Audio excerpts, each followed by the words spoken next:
राष्ट्र सर्वप्रथम, राष्ट्र सर्वप्रथम, राष्ट्र सर्वप्रथम, राष्ट्र सर्वप्रथम। मुख्यमंत्री मनोहर लाल खट्टर ने प्रेस वार्ता को संबोधित किया। इस दौरान मीडिया को संबोधित करते हुए सीएम ने अपनी सरकार द्वारा शुरू की गई स्कीम के बारे में चर्चा की और कहा कि 1 अप्रैल से गरीब परिवार जिनकी आय सीमा 1,80,000 वार्षिक है, ऐसे परिवारों के लिए दयालु स्कीम बनाई गई थी, जिसके तहत कमाने वाले व्यक्ति जिसकी आयु 25 से 45 वर्ष की है उसे 5 लाख रुपए की राशि दी जाती है। और आज इसी कड़ी में दूसरी किश्त 44 करोड़ 48 लाख रुपए 1159 परिवारों के बैंक खातों में डाली गई है।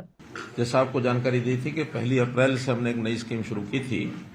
ऐसे गरीब परिवार बीपीएल जिनकी आय सीमा 1,80,000 रुपए वार्षिक होती है, उसका सदस्य यदि उसकी आयु 6 वर्ष से ऊपर है और 60 साल से तक है, तो ऐसे उनको परिवार को सांत्वना देने की दृष्टि से कुछ राशि की हमने घोषणा की थी कि उसको कंपनसेशन हम देंगे। विशेष तौर पर जो कमाने वाला व्यक्ति है, खास करके जिसकी आयु 25 साल से ऊपर और 45 साल तक है, उनको सर्वाधिक 5 लाख रुपया हम कंपनसेट करते हैं। बाकी सबका आयु के हिसाब से 1 लाख, 2 लाख, 3 लाख ऐसा भी वो सारी योजना आपको पता है। इसमें अभी तक पहले 1964 लाभ पात्रों को हम 75 करोड़ रुपया उनके बैंक खातों में डाल चुके हैं और आज एक अन्य किश्त 44 करोड़ 48 लाख रुपए 1159 ऐसे व्यक्ति के उनके परिवार के खाते में ये हम डाल रहे हैं। इसमें भी राशि 1159 लोगों को 44 करोड़ 48 लाख रुपया आज उनके बैंक में ट्रांसफर समझो हो गई।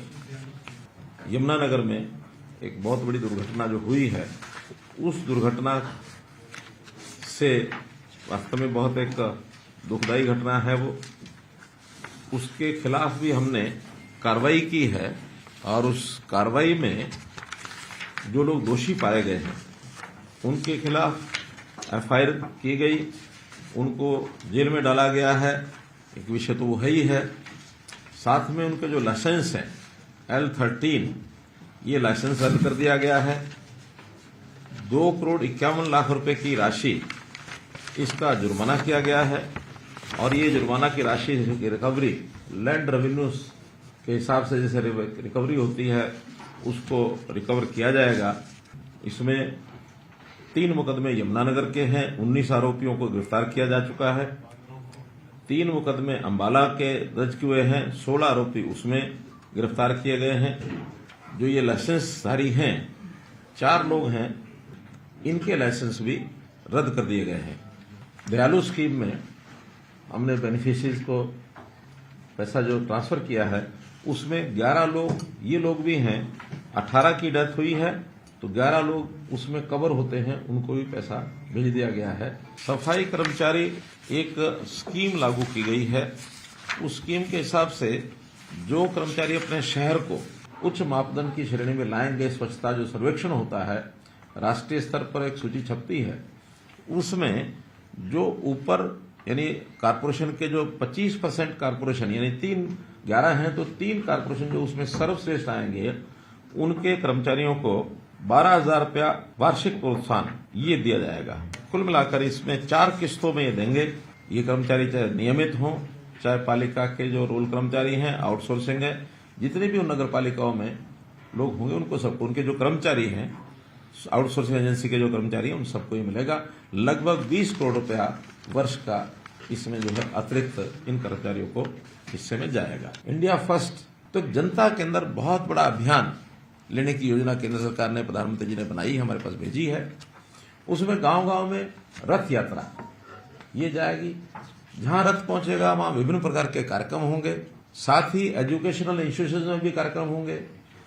जो लोग ऐसे हैं बुद्धिजीवी लोग जिनको कहते हैं इंटेलिजेंसिया, उनके सेमिनार होंगे ताकि एक वातावरण ऐसा बन सके कि हमको अपने देश को आगे बढ़ाना है तो जनता उसमें सहभागी बने।